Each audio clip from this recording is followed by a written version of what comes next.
रेड़ी वाले से करोड़पति बनने का सफर, एक सच्ची कामयाबी की कहानी। एक छोटे से कस्बे में साजिद नामी नौजवान रहता था। वो रोजाना सब्जियों की रेड़ी लगाता और दिन भर की कमाई से बमुश्किल घर का खर्च पूरा करता।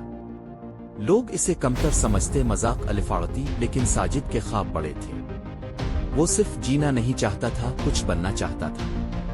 एक दिन साजिद ने YouTube पर एक बिजनेस वीडियो देखी जिसमें बताया गया था कि छोटे कारोबार को कैसे बड़ा बनाया जा सकता है। इसी दिन इसने फैसला किया कि वो अपनी जिंदगी बदल कर दिखाएगा। साजिद ने सब्जियों की जगह ताज़ा जूस बेचना शुरू किया। शुरुआत में कई दिन नाकामी मिली, लेकिन वो हारा नहीं। आहिस्ता आहिस्ता लोग उसके जायके, सफाई और अखलाक से मुतासिर होने लगे। चंद माह में इसने रेड़ी से स्टॉल और फिर स्टॉल से एक छोटा सा कैफे खोल लिया।